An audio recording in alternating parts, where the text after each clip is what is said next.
Alright, hey everyone, Undead Youth here again, this time with a Guardian Druid guide for patch 6.2 in the Hellfire Citadel.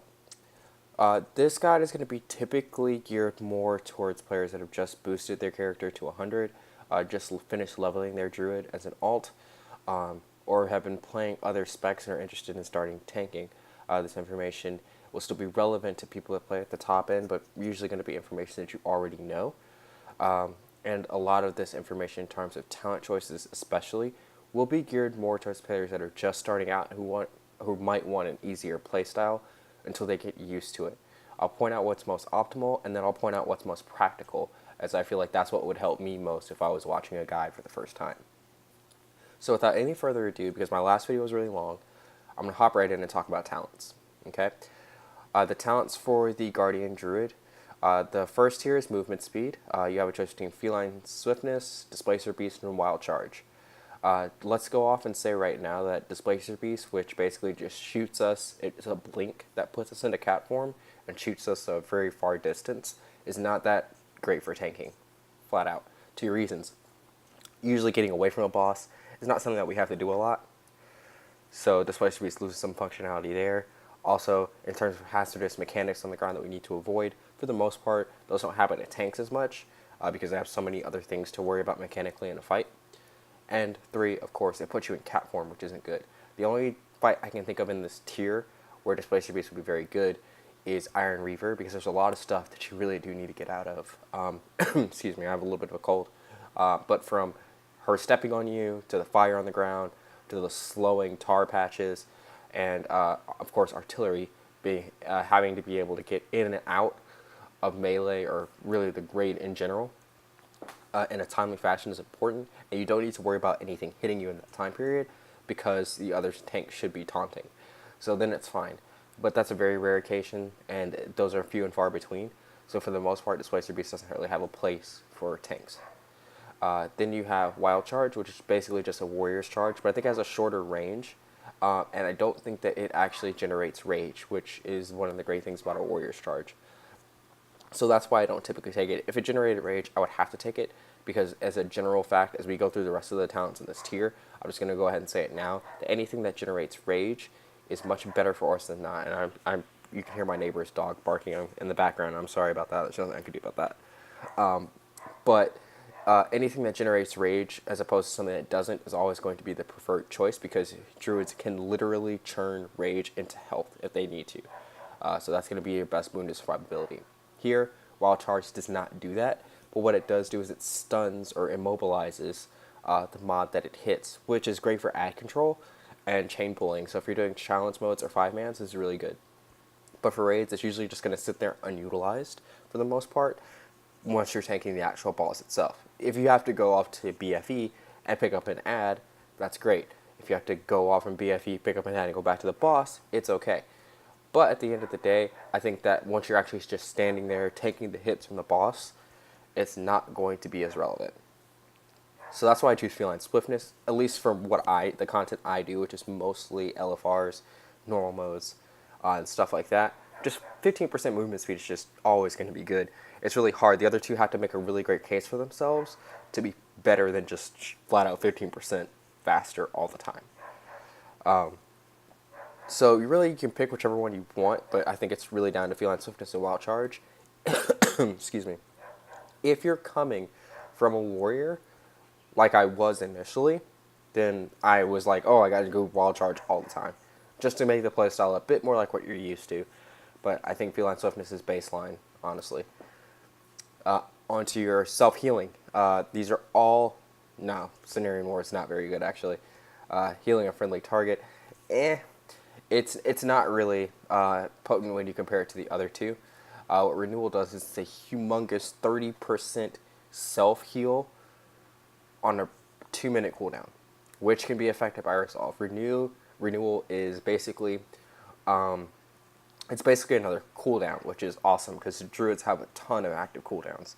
Adding another one to the list is not a problem, and it fits right in line with some of the things that the Druid needs. The issue that I see with Renewal, though, is will it actually provide more healing over the course of a fight? That I don't know. Yes, the heal is huge. However, it's on a 2-minute cooldown timer, So number one, you're not going to be using it every 2 minutes because you can't guarantee that it's going to line up with damage. And two, you want to hold off till it really does. And so oftentimes you might only get 1 or 2 uses out of renewal in a 12-minute fight where you should theoretically be able to get 6, but you're not going to cast it on cooldown all the time because either you're saving it for big damage or it will just overheal you anyway. So that's where I feel like even though renewal can definitely save your life, will actually provide you the most healing over the course of a fight. If you can afford to think that way, i.e. you're doing content that doesn't hit you very hard, like LFR in normal mode, or you just really trust your healers, then I feel like you should go with your Sarah's Gift, which I'll talk about in a second. But if you are doing that heavy hitting stuff and you just need another personal cooldown, then renewal is totally there for you. Finally, my choice of the tier is Sarah's Gift, which basically just you heal for 2% of your maximum health every 5 seconds, which for a bear druid is a lot of fucking health. And if you're at full health, it will heal a nearby ally, and you don't have to do anything. On my Resto Druid, this heals for 11k. I don't even want to know how much it heals for on my Guardian Druid. It's got to be a lot, and it not only heals you but other people. You don't have to do anything for it. Like I said, you'll never really notice that it's going on. However, very important is that it is throughout the fight constantly. It will always give out healing. So I feel like it was definitely going to yield you the most healing over the course of a fight. But that's not really your job as a tank. Your job is, of course, to keep yourself alive first and foremost. So I can understand a lot of arguments for renewal, and I ran with it for a while in the past, and I liked it. So the choice is between those two. For level 45, this choice doesn't really matter. I will say this, though. I thought at first that it was really boring that Druids have essentially 2 tiers of talents that are nothing but CC.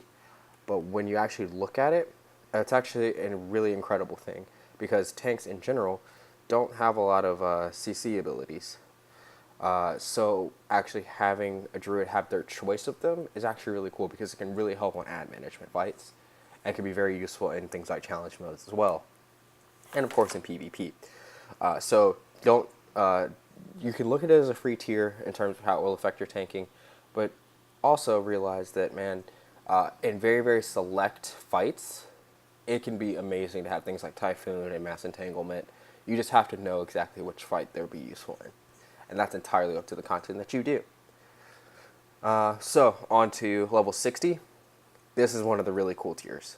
You have a choice between 3 cool abilities. You have a choice between Soul of the Forest, which is my pick of the tier, which basically just Mangle generates 5 rage and deals 15% more damage.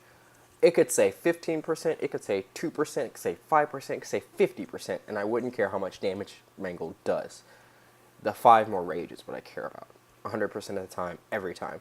Like I said before, anything that increases your rage generation, anything that generates rage is a direct increase to your survivability as a druid, especially when you take into account that we have a spell that literally turns rage into health.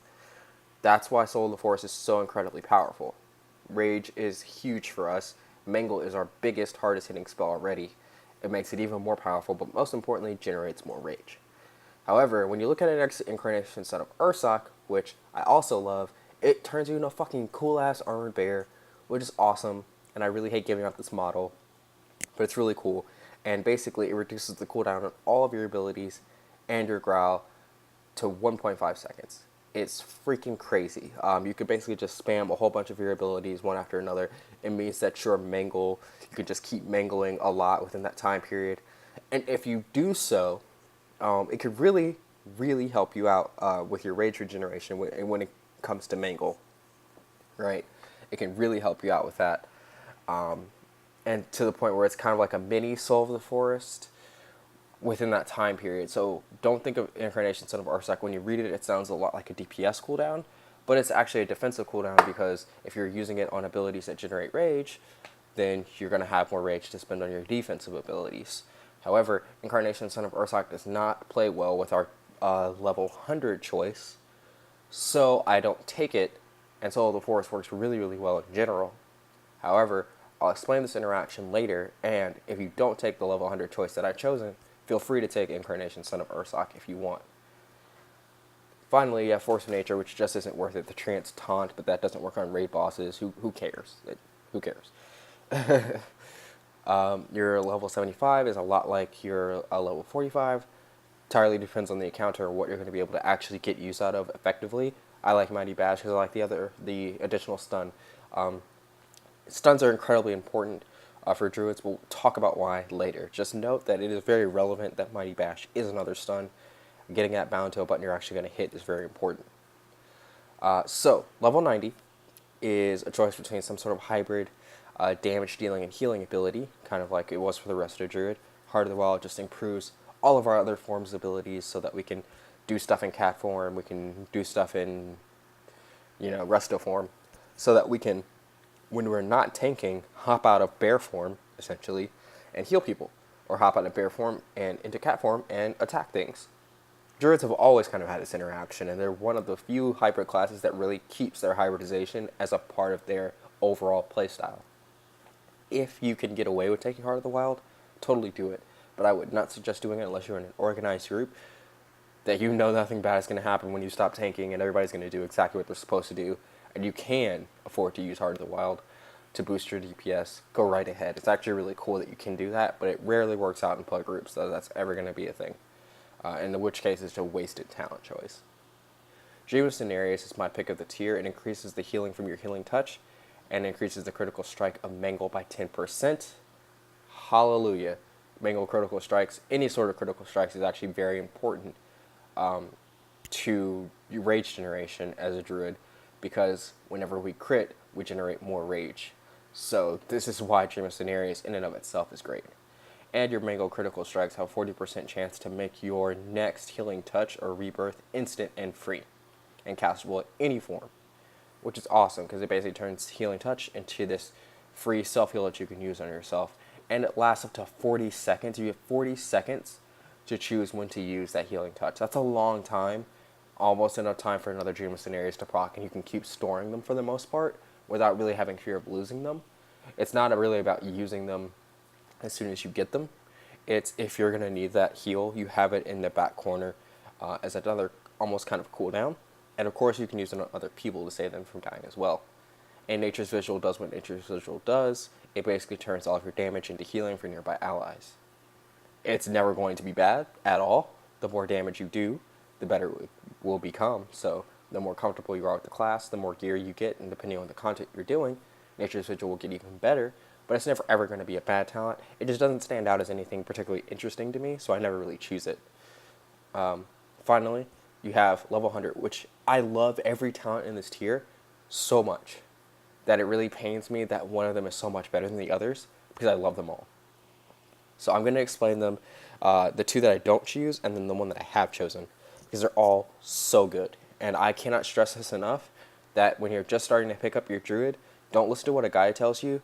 Don't listen to what Icy Veins or Noxic tells you. Don't listen to what I tell you in terms of what the best talent is. Play around with all of these, because you're really going to get a different sort of feel for your bear in each different talent choice. But without any further ado, Guardian of Balloon is basically a buff to your Savage defense. What it does is your Savage defense now lasts 3 seconds, and increases your dodge chance to 100% within that 3 seconds, which is humongous. So you don't take physical damage from any attack that can be dodged within the amount of time that Savage defense is up when you're taking Guardian of Balloon, which is humongous. Not just when you're talking about bosses dealing out, big weapon swings. That's one thing. But when you're talking about tanking, AoE tanking, and taking a bunch of trash or a bunch of mobs that deal a lot of physical damage, literally not taking any damage. There's not a lot of classes that can say that in the game right now. That there's just 3 seconds where I won't take any physical damage. That's huge. And then additionally, the recharge time and rage cost of Savage defense are reduced, which basically means you'll be able to use it more often and for less rage, which is obviously beneficial. And your base dodge chance percentage is increased by 10% at all times. So even when you're not doing Savage defense, you're still avoiding more physical damage than most other classes. This is kind of really just to keep it in line with the other talents in the tier, and to keep it in line with the fact that classes like Paladins and Warriors have block as another way of saying that they don't take damage.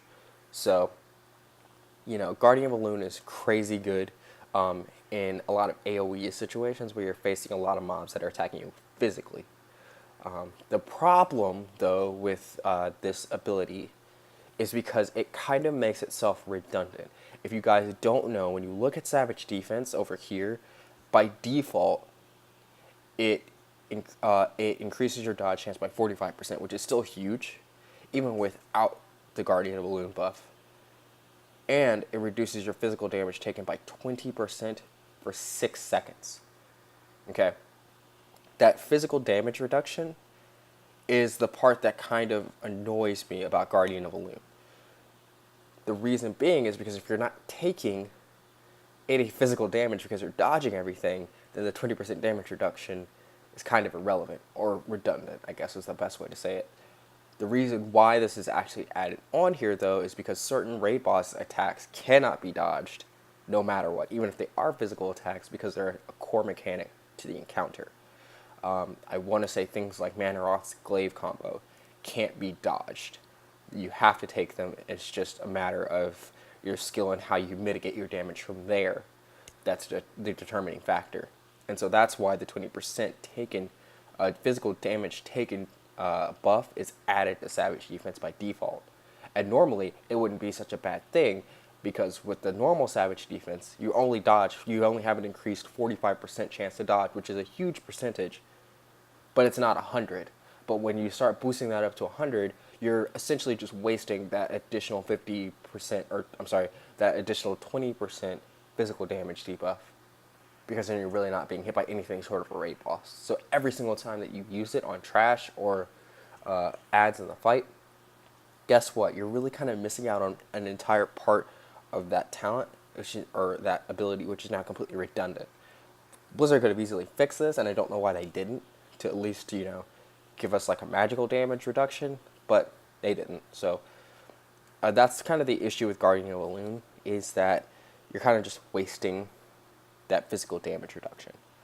But, and like I said, if you're taking a lot of mobs, then Guardian of Balloon is amazing.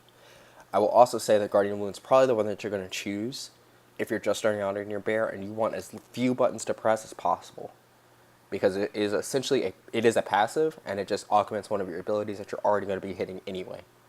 So that would be my choice if I was just starting out from a practical standpoint.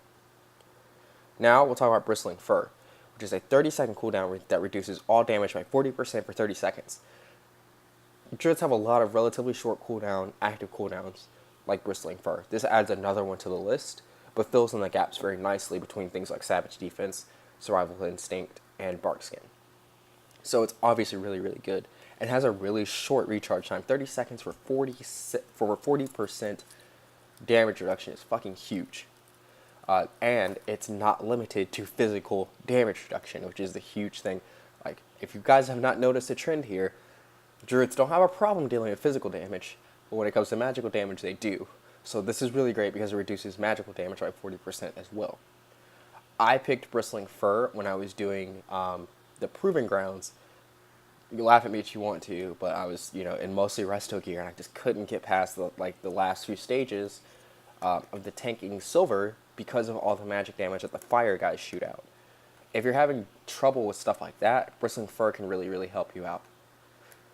But obviously, it's only going to be really relevant if things are really hitting you really hard. So in the content that I do currently, where I'm pretty much overgeared for most of it, which is LFR and normal mode, I don't need Bristling Fur. But if I were to start venturing into Heroic and Mythic, I would probably consider taking it again to just survive those bigger hits until I get geared up enough to do it. I feel like if your gear is lagging behind, if you're playing another spec, or you're just gearing up fresh, then Bristling Fur can help you out a lot. And then finally, you have Pulverize. Okay? It's a devastating blow that consumes 3 stacks of Lacerate on the target. We'll talk about what Lacerate is later on in the guide. And it reduces the damage taken by the Druid by 15% for the next 12 seconds. This is humongous. 15% damage reduction that you can keep up almost 100% of the time because of the length of the buff. It's really hard for the other two talents to compare, no matter how good they are in niche scenarios with physical or magical Pulverize just deals with both, and you can keep it up almost 100% of the time over the course of the fight because of how long the freaking buff lasts. That's why Pulverize is going to win almost 100% of the time from a number standpoint. However, from a practicality standpoint, I avoided this talent like the plague for the longest time when I started playing my Druid for a bunch of reasons. One, it makes your rotation really, really rigid and ties it a lot to Lacerate, and you feel really global cooldown locked as a Druid, which can be, I guess, a little intimidating from going from one class to another. Druids are not the hardest class in the world to play by any stretch of the imagination from a tanking perspective, but anytime you can make it easier on yourself as a newer player, why not? Pulverize doesn't so much do that because there are a lot of mechanical things that you have to bear in mind when you're dealing with Pulverize. And we'll talk about those in the rotation section, but just know Pulverize most definitely is going to be the best out of anyone in this tier because of how often and you can keep it up and how much it reduces damage, and the fact that the other two have times where you're either going to be like Bristling Fur, you're going to be saving it, so you won't be able to really use it every 30 seconds to get the most out of it over the course of a fight because it is a cooldown, and you want to save it for when it will be relevant. And Guardian Loon only works on physical damage, so it does nothing against magical damage, and it kind of has that damage reduction portion completely irrelevant. So Pulverize is kind of just the go-to winner there. We can talk very briefly about glyphs. I have Glyph of Dash because I love Dash in between fights, just being able to breeze through everything. I have the Glyph of Fey Silence, which I think is very, very important for the same reason I talked about why Mighty Bash is important. It's a silence, which we'll talk about later, but you can kind of already guess where I'm going to go with that, but I think it's mandatory. And the last mandatory glyph is Glyph of Maul, which means that your Maul will hit another target for 50% of the damage. This just helps you with your AoE threat, which is actually lacking as a Druid right now. So I think it's really mandatory, and you're going to be using Maul a lot anyway, which we'll talk about that pretty much right now, because we're going to go over rotation. Okay, so as a Druid, or as a tank, period, your rotation really is can be split up in two parts. Generating resources, and then using those resources on defensive abilities. For a Druid, the resource that we're talking about is Rage. Basically, you want to prioritize abilities that generate Rage above all else, and the ability that will generate you the single most amount of Rage is Mangle. Okay? It's a single target hit that deals a lot of damage, reduces movement speed and all this good stuff, and it generates 15 Rage, and I think that's including my Soul of the Horus buff. So a huge amount of Rage coming out of Mangle by itself. And it should be used on cooldown 100% of the time, no matter what. That's how you can judge if you're playing your rotation correctly. You don't want Mango sitting on off cooldown for very long. For one reason in particular, it generates a lot of Rage. You should be using it a lot. And two, for the reason we're about to discuss right now when we talk about Lacerate. What Lacerate does is it attacks the target for a relatively small amount, but it deals a bleed on them that lasts for 15 seconds and stacks up to 3 times. It generates 2 Rage and has a 25% chance to reset Mangle every time you use it.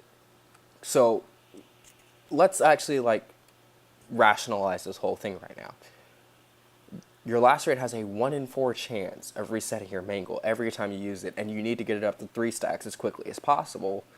That means that you are almost assured within the 3 globals it takes you to stack up your Lacerate to get a reset on your Mangle. This is why Mangle needs to be used on cooldown 100% of the time as often as possible, because you're going to be resetting Lacerate a shit ton. Also, Lacerate is tied to Pulverize, which we talked about before. Remember, Pulverize consumes your 3 Lacerate stacks on a target and deals some damage, and then you take reduced damage. Important things to note about the synergy between Lacerate and Pulverize. Lacerate, it has to consume the 3 Lacerate stacks that are on the target that you're fighting. So say if I have 2 Lacerate stacks on one target and then 1 Lacerate stack on another target, it's not going to let me use Pulverize. I have to have 3 Lacerate stacks on the target that I'm fighting currently to use Pulverize. So that's why it can get a little tricky in AoE situations to use Pulverize, because you aren't going to be spreading out your Lacerate bleeds as much as you would want to. But the 15% damage reduction is just too good to pass up. So just remember, that whenever you're dealing with your lacerate, remember that it has to be 3 stacks on your current target. But then once you press pulverize, it's not a damage debuff done to your target, it's a buff done to you. So then you have that buff and it doesn't matter who you're fighting, you'll still get 15% less damage taken for 12 seconds. Obviously, this can be kind of an issue when you're dealing with things that probably won't live long enough to keep lacerate on. And if that's something that you do often, you might want to choose another talent. However, in general, like, it's amazing against bosses, obviously. But you can already feel like you kind of feel sort of global cooldown locked with the bear when you choose pulverize, because you're having to hit mangle on cooldown. You're also having to hit lacerate to get it up to 3 stacks as much as possible, which has a 1 in 4 freaking chance of resetting mangle has at some point in time through all of that, which you need to use immediately, and then you have pulverize, which you need to hit to keep the buff up. So there's a lot of stuff to think about as a druid, even though our abilities are all relatively simple and do roughly the same thing, which is deal damage and generate threat.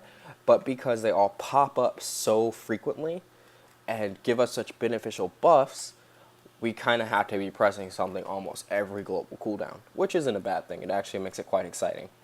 And then finally for AoE, it's not complicated. We really only have one AoE ability, and it's Thrash. It strikes all targets for a shit all damage, pretty much. But it deals a bleed to them. And each time you deal damage with Thrash, you generate 1 rage. The only thing you care about is the bleed that it applies to everything around you, and the initial threat, which is not that much. So you might find that your threat is lacking as a Guardian Druid. But the idea is really that you Thrash to get a bleed on everybody, then you spread out Mangles, and you spread out Lacerates to get additional bleeds and additional damage. And that is how you do AoE threat. So please don't think of Thrash as the one button AoE for Guardian Druid, because that's not the case. In fact, you're actually going to be using all 3 of these abilities in both single target and AoE situations. You also want to use the Thrash bleed on single targets as well, because that bleed is very strong. So that's why playing a Druid is not that difficult to understand or master, because your AoE and your single target rotation are exactly the same. Exactly the same. You use Mangle, as soon as it's up, every time that it gets reset, so they can continue to reset. Then you use Lacerate to get your 3 stacks so that you can pulverize, and then you keep the Thrash bleed up. Obviously, Thrash takes more pertinence when there's more mobs and there are new mobs entering the fight. But other than that, that's generally just the way that you're going to go about your rotation. So those are all the abilities that generate rage. Now let's talk about abilities that spend rage. We have 3 as a Guardian Druid. We have Savage Defense, Frenzied Regeneration, and Maul. What Savage Defense does, we've already talked about it, but it increases your dodge chance by 45% and reduces physical damage taken by 20% for 6 seconds. So 6 seconds of really not having to worry too much about physical damage, which is awesome. You want to use this primarily when things are, guess what, attacking you physically, right? Especially in AoE situations where you have a lot of mobs swinging really, really fast at you. Not as pertinent against bosses that, may only get like 1 or 2 swings within 6 seconds, but still relevant, right? And then you have Frenzied Regeneration. Frenzied Regeneration is kind of the partner in crime to Savage Defense, in the sense that it doesn't, Savage Defense does nothing against magical damage, so you're going to be taking magical damage straight to the face and straight to your health pool. And so what it does is it literally turns 60 rage into 38,000 health, which is awesome. So anytime that you're just getting hit, or you're by magical attacks, something slip through your Savage Defense, or your Savage Defense charge times or cooldowns are up, then you can use Frenzied Regen to just hop back up in terms of health, which is really cool. Thing to note about Frenzied Regen, don't just continuously spam Frenzied Regen. It benefits from the tanking passive Resolve, which basically means that taking into account the amount of damage that you've taken within the last 5 seconds, your heals will do more. So the more damage you take, the more Frenzied Regen will heal you for. Very, very important to note that you can get more healing out of your regen the more damage you take. I wouldn't place too much stock in it if you're starting out, but obviously the better tanks will all know how to use Resolve better than other tanks sitting next to them. And it really just comes down to if I can get a bigger heal for my 60 rage, I'm going to do it because that's a better use of my rage. You're essentially wasting rage if you don't. And then the final rage spending ability that we have is Maul, which does physical damage to a target and its nearby target if you have glyphed it. And it reduces the damage that the target will do to you. It reduces the damage that a target will do to you if you have what's called a Tooth and Claw proc, which is actually a proc that is given to us by our auto attacks, which you'll make the Maul button light up and be shiny. You hit the target, and then their next auto attack will deal less damage to you.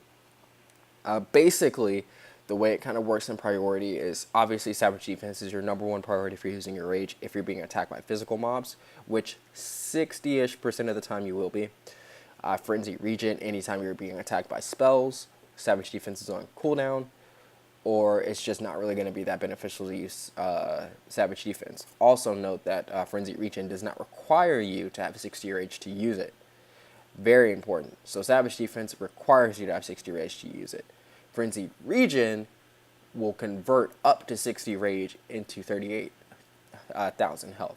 You can use it when you have 20 rage. You can use it when you have 5 rage. It doesn't fucking matter. But the heal will be substantially less the less rage you have. It consumes up to 60%. So the rule of thumb goes, you're going to be using Frenzy Regen when you're being attacked by spells, when Savage Defense is on cooldown, or you don't have enough rage to use Savage Defense, which it never happened, but you do need that heal. Very important. And then finally, Maul, any other time those other conditions aren't met, or if you have those Tooth and Claw procs, okay? Now, let's talk about stuns. If you guys haven't gotten it by now, the name of the game for Guardians is all about physical damage, but not so much about magical. So we have to edge out every single bit of magical damage reduction that we can get from what's built into our class. A huge part of that is going to be Pulverize, also Bristling Fur if you've taken it, but also a huge part of that is actually utilizing interrupts and stuns for mobs that can be stopped. Very, very important for a Druid. You simply won't be able to survive as long as other tanks in those types of fights if you don't use this kind of stuff. By that I mean Skull Bash, which is actually a mini charge that will interrupt spellcasting, Mighty Bash, which is a stun, and Fairy Fire coupled with a glyph of Fey Silence, which is a ranged silence and interrupt. You should be using these guys as much as you can throughout a fight. Knowing when, where, and how you can use these guys will save you so much damage, because we even passively take more magical damage than other classes do. For instance, like we don't have the abilities like Soul Dance available to us that the monks have. So every single bit of magical damage that we can actively reduce by, oh my gosh, there's an eagle. Get away. Every single bit of magical damage that we can possibly reduce actively, we need to, because we don't have a way to do it passively. This isn't a bad thing. Don't make this sound, don't mistake this for me saying that bears are weak because we can't passively get rid of damage. Blizzard doesn't want tanks to really be able to just passively mitigate damage. Hence why we have active mitigation. Just think of your stuns and your interrupts and your silences as active mitigation for spell damage. It's the best way to do it. Obviously, raid bosses that deal spell damage cannot always be interrupted and can't usually be silenced. That's okay, and also can't usually be stunned. That's okay. It's the same as saying that not all raid boss physical attacks can be dodged, even if they're all physical. So just remember and look at your stuns and your silences as active mitigation for spell damage. And then let's talk about cooldowns very, very quickly. We do have, a couple of really important ones. The first one is Bark Skin, which is on a 1-minute cooldown that basically reduces damage taken by 20%. And you will not cast, you'll not incur spell casting delays, which only matters if you're in, you hopped into resto form for whatever reason. Basically, just use this guy as much as humanly possible. It's really, really short cooldown, will work out really well for you. This is where Bristling Fur comes into play. If you have Bristling Fur, it's actually, you can fit 2 of those into the same cooldown as Bark Skin. When you think about it like that, and the fact that it actually protects you against twice as much damage, you can see why Bristling Fur is quite powerful. It's kind of difficult to just read it and say, okay, that's really, really good, but then when you compare it to something like Bark Skin, which you can use 2 within the same duration, or the same cooldown, and it, results twice as much damage, it's pretty good. And then you have Survival Instincts, which reduces the damage taken by 50% for 6 seconds with 2 charges and a 2-minute recharge time. This is fucking huge. It's actually one of the bigger cooldowns in the game for tanks. Obviously, be very careful about how you use these. A 2-minute recharge time is a bitch, but it's very, very powerful. And guess what? Both of these guys mitigate magic damage. So that's probably where you're going to be using them the most, because when you really think about it, if you were to take something like Guardian of Balloon, you could literally just be saying, I take 0 physical damage for X amount of time. So you could really just relegate Survival Instincts and Bark Skin to just be used against magical damage. So you can kind of see where the interplay comes in between deciding how much physical damage reduction you really need actively, and then also how much magic damage reduction that you can get out of your cooldowns. It's definitely an interesting way to play. Finally, the one important thing that I want to talk about is the passives that go on with the bear, because there are a lot of them and they're all very good. More than I think that are going on with any other tanking class in the game right now. And we'll just head to our spell book for this. One, we have Resolve. We've already talked about Resolve. Basically, depending on how much damage you're taking within the last 10 seconds, your avoidance and your mitigation, like your absorbs and your heals, will be increased within that time period. Not something that you're really going to worry about actively for the most part, especially not as a newer tank. Just realize that things like your heals and your potential absorbs that you place on yourself will get stronger depending on how much damage you've taken prior. Just something to know. Then you have Primal Fury. You gain 8 additional rage when you critically strike in bear form. That was what I was talking about, and the reason why I think it was Soul the Forest. No, Dream of Cenarius is very good because it gives you 10% additional crit chance on Mangle, which is huge. So that is very, very pertinent. It just means that Critical Strike is a decent stat for us. Then we have Soul the Forest. We've already talked about that. That gives us 5 more rage. You have Survival Instincts. We gain 5% mastery stat from all sources. And now I'll talk about our mastery. Mastery for bears is Primal Tenacity, which we'll scoot over here. Primal Tenacity, basically, every time when you take a physical hit, it will place a damage absorption shield on you for a percentage of that damage based on your mastery. So if I have 34% mastery and I get hit for 100k, I'm going to get a shield based on on me for 34% of 100k. This just means, again, we take less physical damage, even passively. Again, it's kind of like our answer for not having something like block, is that now every single time we get hit, we just get a little bit of an absorb back so our next hit doesn't hurt as much. And then every other hit will be able to benefit from Primal Tenacity. The more mastery you have, the bigger passive absorbs you get, which is always nice. Then we have Tooth and Claw, which we were talking about before. Our auto attacks in bear form have a 40% chance to empower our next maul for 10 seconds. And that Empower Maul will reduce the primary target's auto attacks by a certain amount. You can accumulate up to 3 charges of this, which is great because you don't have to use it immediately if there's other things you'd rather be doing with your rage, or if the mob attacking you is simply not a physical attacking mob, then you can just hold on to your Tooth and Claw procs until they're relevant. And then you have Ursa Major. Ursa Major, your auto attack multi-strikes, mangle multi-strikes, lacerate periodic multi-strikes grant you Ursa Major, which basically increases your maximum health by 2% for 15 seconds, and this effect can stack. Really, really cool. Just means that multi-strike is a really good stat for us as well, because we can get huge health pools through this. So just bear in mind that multi-strike is really good for us too. And I do believe that is all the passives that I really wanted to talk about. So the last thing we'll talk about is gearing. So basically, you want mastery whenever and wherever possible.